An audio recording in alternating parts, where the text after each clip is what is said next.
Bom dia, meninos! Tudo bem com vocês? Conseguiram terminar a atividade? Fizeram tudo certinho? Agora é a hora da correção, tá bom? Eu vou corrigir essas atividades que foram passadas ontem e vou dar matéria nova de outras matérias e passar mais atividades, tá bom? Então, vem comigo. Vamos iniciar com ciências, página 44. Número 1.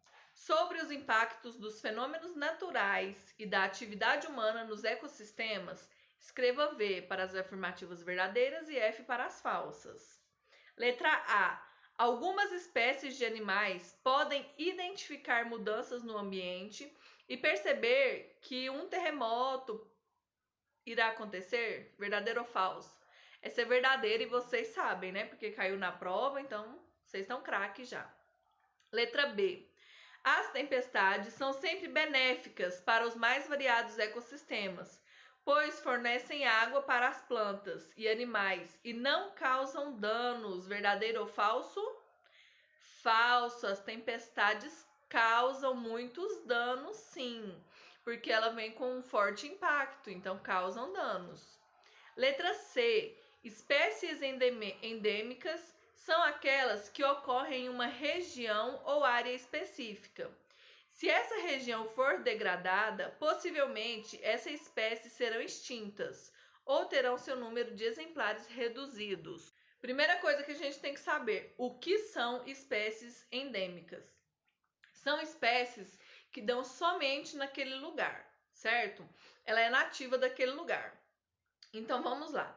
Espécies endêmicas são aquelas que ocorrem em uma região ou área específica, é o que eu acabei de falar para vocês. Se essa região for degradada, destruída, possivelmente essas espécies serão extintas ou terão seu número de exemplares reduzidos. Verdadeiro, ok? Letra D. As espécies de animais e vegetais têm completa condição de repor suas populações ao longo do tempo, mesmo com a sobreexploração resultante das atividades humanas. Gente, uma árvore vai conseguir popular uma área todinha sozinha? Não, ela não consegue, ela precisa da ajuda do ser humano. Então essa é falsa, ok? Número 2. A seguir, estão relacionados vários fatores que alteram os ambientes, causando diferentes tipos de impactos ambientais. Escreva H para os impactos causados pelos seres humanos e N para os causados por fenômenos naturais. Letra A. Inundações causadas pelo acúmulo do lixo nos rios. Letra H. Letra B. Perda da biodiversidade de uma floresta em virtude de uma erupção vulcânica. O vulcão é causa da natureza. Então vai ser letra N. Letra C. Morte de animais de zona costeira durante um tsunami. O tsunami também é causa natural. Letra D. Poluição das águas de um rio por agrotóxicos. Já falou tudo, né? Letra H. Letra E. Destruição de habitats após um terremoto. Terremoto não é causado pelo ser humano, causado pela natureza. Letra F. Extinção de uma espécie em virtude da pesca excessiva, sem respeitar o período de reprodução. Letra H. Para começar, tá falando da pesca excessiva. O animal que come peixe, que caça, ele só caça o suficiente para ele comer. Ele não é igual ao ser humano que acumula alimento, que guarda alimento, certo? O animal, ele procura, ele caça somente para ele comer naquele momento. Número 3. Leia o texto e responda as questões. Vocês leram o texto, eu vou responder as questões. Letra A. As tempestades de granizo se caracterizam pela queda de fragmentos de gelo junto à chuva. Como elas podem afetar plantas e animais? Elas podem danificar as folhas das árvores, elas também podem quebrar os galhos das árvores que são mais frágeis. E com as folhas danificadas, as plantas realizam menos fotossíntese, e o desempenho dela também diminui. A planta realizando menos fotossíntese, o que acontece? Afeta diretamente no nosso ar, certo? E os fragmentos de gelo também podem atingir alguns animais e feri-los. Letra B. Os manguezais são importantes locais para a reprodução de peixes e de outros animais aquáticos. Também servem de abrigo e local de alimentação desses animais. Quais impactos a destruição de áreas de mangue pode ter para essas espécies de animais e também para a comunidade de pescadores? Então, sem as áreas de mangue, o que pode acontecer? Vai diminuir a reprodução, vai diminuir a alimentação dos peixes. Dessa forma, eles não vão ter como se reproduzirem, podendo reduzir as espécies da região e também a biodiversidade, porque causa um grande impacto na cadeia alimentar. Além da queda do número de peixes, que vai causar o quê? Um problema na economia de quem é pescador e vive da pesca. Então, assim, são vários problemas que causam por causa de uma coisa. Número 4. Faça a leitura da charge a seguir. Letra A. Que elementos da charge possibilitam perceber a crítica ao consumo exagerado da água potável e uma possível crise hídrica? O que a gente pode ver aí nessa imagem? Nós temos um solo seco e sem água e sem árvores, que a única representação de vegetação que nós temos aí são os cactos. E os cactos são típicos de ambiente seco, certo? Além disso, a ampulheta também está marcando o tempo, mas ela não está marcando o tempo com a areia, igual é de costume. Ela está marcando o tempo com a água. E o que está acontecendo com essa água? Ela está se esgotando, certo? Letra B. A falta de água está relacionada ao desmatamento desenfreado que vem ocorrendo no Brasil e no mundo.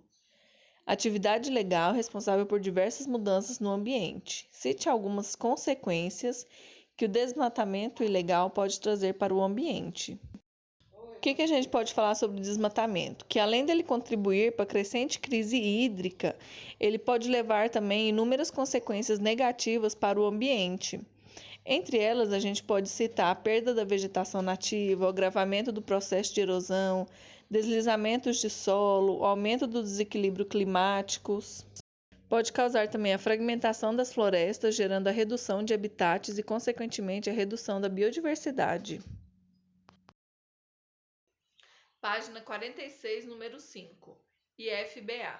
Diversos seres, entre eles algas, crustáceos e moluscos, carregados na água dos porões dos navios, podem causar desastres ambientais quando chegam nos portos estrangeiros, onde muitas vezes não encontram predadores naturais e se alastram. A água, em geral, captada nos portos onde os navios saem, é utilizada pelas embarcações para dar equilíbrio quando a viagem é feita sem carga.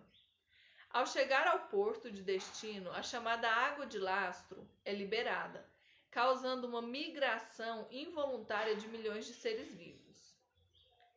A expansão descontrolada das espécies exóticas nas diferentes regiões brasileiras justifica-se pelo...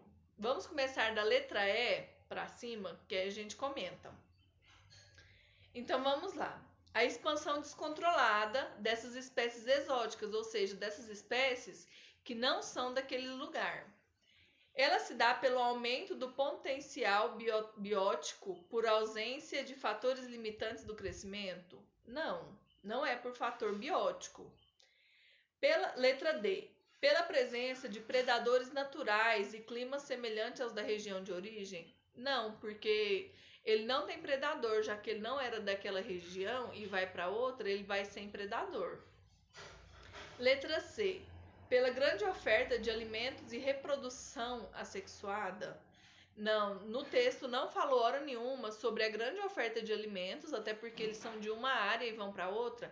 Pode ser que não há esse tipo de alimento para eles. E no texto também não falou sobre a reprodução sexuada, que é a reprodução sem o outro indivíduo.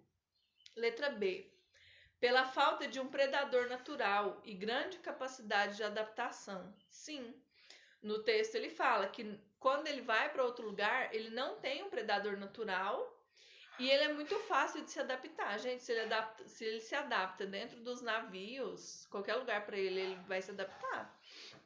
Letra A. Pela grande capacidade de adaptação e reprodução assexuada. É o que eu falei. Pela grande capacidade de adaptação, sim. Porém, no texto não fala hora nenhuma sobre a reprodução assexuada, que é a reprodução sem o outro, sem o parceiro, a reprodução só de um. Nesse caso, não se enquadra porque não vai só um animal desse, vão vários, certo? Então, a resposta da número 5 é a letra B, pela falta de um predador natural e pela grande capacidade de adaptação. História, página 25, número 1. Responda às questões referentes ao processo de centralização política na Europa Ocidental. Letra A.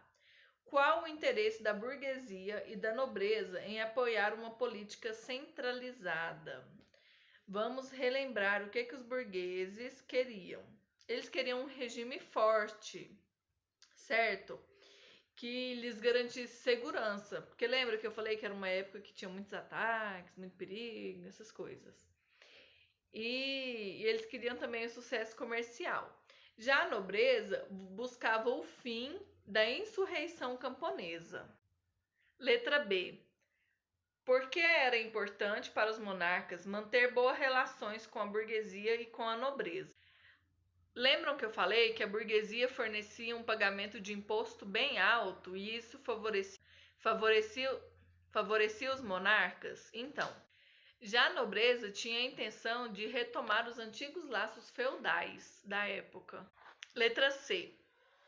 Explica a importância da assinatura da Carta Magna para o processo político da Inglaterra. Lembra que a Carta Magna ela foi feita para limitar o poder da monarquia, o poder do rei. Com isso, as decisões do rei passou a ser estabelecidas e aprovada ou rejeitada pelas leis que foram criadas. Página 30, número 1. Lê as informações a seguir sobre os processos de centralização política na Península Ibérica e classifique-as marcando P para Portugal e E para Espanha. Letra A. O casamento de Fernando, rei de Aragão, com Isabel, rainha de Castela, permitiu a união dos reinos cristãos para dar origem a uma monarquia cristã. Isso daí aconteceu na Espanha ou em Portugal? Esse acontecimento foi na Espanha, certo? Letra B. Afonso Henriques lutou contra os nobres de Castela e Leão e declarou independência ao condado. Se ele lutou contra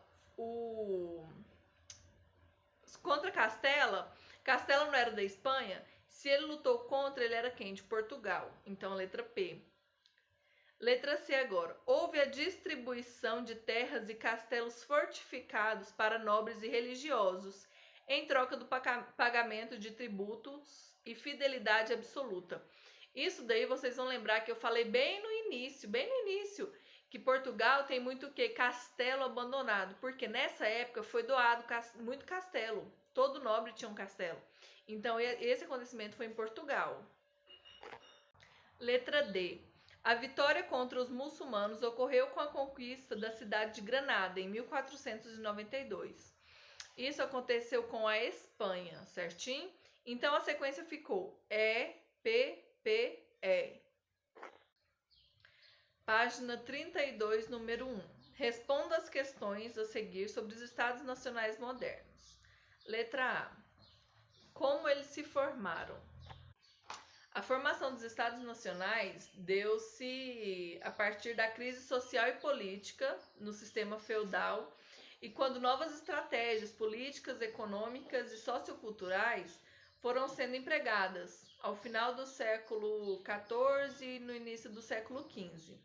Eles também desenvolveram em tempos diferenciados, não foi tudo ao mesmo tempo. Então, eles assumiram características próprias em função das particularidades nacionais de cada estado.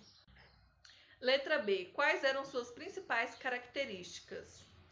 Então, a gente pode citar quem? A formação de um exército nacional, a a instituição da justiça real, a centralização e unificação da administração, a cobrança de impostos pelo Estado, a unificação de pesos e medidas e a adoção de moeda única também, que aconteceu em várias nações na época.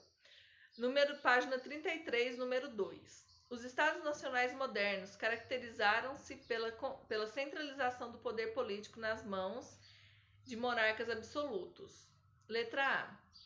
Além do próprio rei, a quem interessava a centralização do poder político. Por quê? Vamos lá. A nobreza e a burguesia, que eram os maiores interessados. Lembram que ontem eu falei o tempo inteiro sobre nobreza, burguesia. Os nobres, eles apoiavam um regime forte e centralizado, porque eles contavam com eles para pôr o fim na insurreição camponesa. E os burgueses, eles apoiavam o regime porque eles necessitavam de regras claras para definir os seus negócios, principalmente a segurança para o comércio. Letra B. De que forma os monarcas absolutos conseguiram realizar o processo de centralização política? Então, essa centralização política ela ocorreu com a união que eles fizeram com a burguesia, porque eles tinham condições financeiras para financiar o processo e manter o crescimento econômico do Estado por meio do pagamento de impostos, ok? Número 3. Analise as afirmações a seguir e assinale com V as verdadeiras e F as falsas. Letra A. A Guerra dos 100 Anos contribuiu para o enfraquecimento dos senhores feudais, colaborando para a centralização do poder político. Verdadeiro. Letra B. O absolutismo foi uma forma de organização política característica da Idade Média. Falso, não foi da Idade Média. Letra C. Maquiavel, um dos teóricos do absolutismo, afirmou que para um rei é melhor ser temido do que amado. Verdadeiro. Letra D. Para que o Estado Nacional fosse concretizado, havia necessidade de unificação territorial e estabelecimento de política e economia centralizadas. Verdadeiro. Por isso que eles queriam tanto a centralização do poder. Letra E. A burguesia apoiou a centralização do poder real, pois assim ficaria livre da responsabilidade de administrar o feudo. Falso, que era o que eles queriam, né? Número 4. Maquiavel defendia a separação entre a política e a ética. O que significa isso? O que Maquiavel falava com isso? Que um político, para ele cumprir com o dever dele, ele não precisa de seguir a ética. Ele pode quebrar essa ética, certo?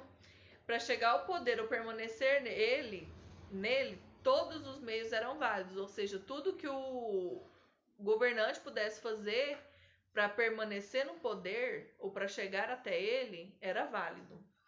Número 5. Estabeleça uma relação entre a balança comercial favorável e o protecionismo alfandegário, características da economia mercantilista. Para o reino se desenvolver, era necessário mais exportar, ou seja, vender do que importar. Era mais importante vender do que comprar, certo? Porque aí eles mantinham o dinheiro nos cofres reais. Por meio das leis, isso ficava difícil, certo? As leis acabavam dificultando, impossibilitando essas importações. As divisas conseguidas com exportações permaneciam no reino. Então era assim, eles diminuíram a questão de importação, aumentaram as exportações, que eram as vendas, e o que sobrava no reino eles dividiam, certo? Para não faltar nada para ninguém e para eles venderem mais do que comprar. Número 6.